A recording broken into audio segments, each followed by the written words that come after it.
ये वही हस्तिनापुर है जहां धर्म की प्रतिज्ञा ने जन्म लिया और उसी प्रतिज्ञा ने अधर्म की रक्षा करने की कोशिश की। यह कहानी किसी खलनायक की नहीं है,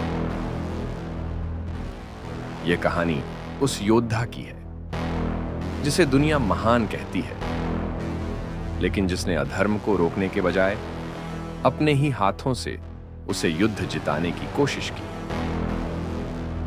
यह कहानी है देवव्रत, एक ऐसा राजकुमार जिसने अपने पिता की खुशी के लिए अपना पूरा जीवन बलिदान कर दिया। गंगा पुत्र देवव्रत चारों दिशाओं, धरती और आकाश को साक्षी मानकर आज ये प्रतिज्ञा करता हूँ कि आजीवन ब्रह्मचारी रहूंगा, जीवन भर विवाह नहीं करूंगा, वंशहीन ही जीऊंगा और वंशहीन ही मरूंगा।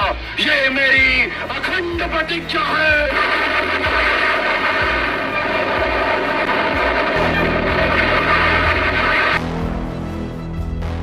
जिस गंगापुत्र ने अखंड प्रतिज्ञा लिया कि मैं आजीवन ब्रह्मचारी रहूंगा, मैं वंश विहीन रहूंगा, सिंहासन का कोई उत्तराधिकारी मेरा नहीं होगा, यही प्रतिज्ञा बाद में धर्म की रक्षा नहीं कर पाई, अपितु अधर्म की ढाल बन गई।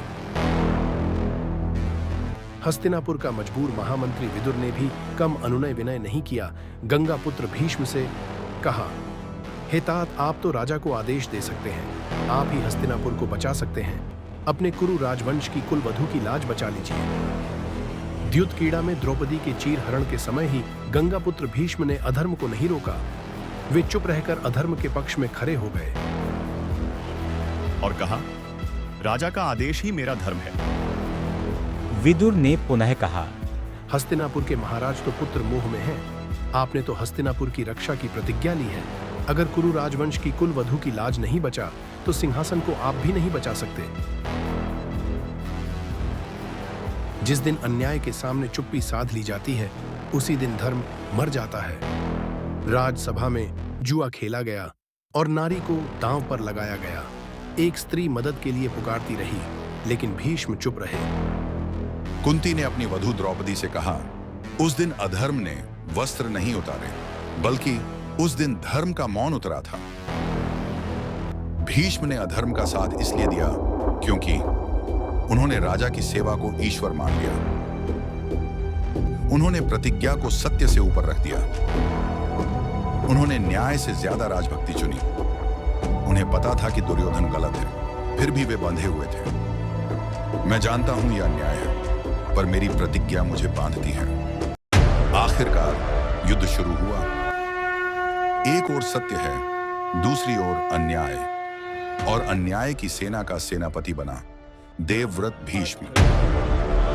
अर्जुन कांपती आवाज में श्री कृष्ण से कहता है, हे पार्थ, मैं अपने पितामह पर बाण कैसे चलाऊं? श्री कृष्ण कठोर स्वर में अर्जुन से कहते हैं, जो अधर्म के पक्ष में खड़ा है, वह चाहे पूजनीय ही क्यों ना हो, उसका वध अनिवार्य है।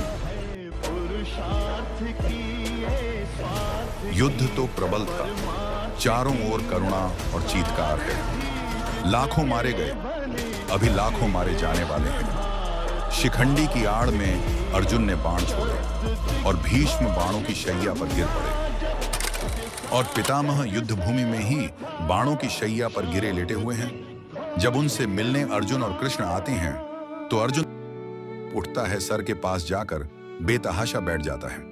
अर्जुन बहुत रोते हुए अपने पितामह के एक एक घाव को देखता है। कृष्ण को देखकर मुस्कुराते हैं भीष्म और कहते हैं, आज मेरी प्रतिज्ञा टूटी और धर्म जीत गया। भीष्म के अंतिम शब्द थे, कहते हैं कि प्रतिज्ञा अगर इंसान को अंधा बना दे तो वह धर्म नहीं अधर्म का हथियार बन जाती है। जो अन्याय को जानते हुए भी चुप रहता है, वह भी उतना ही दोषी होता है जितना अन्याय करने वाला।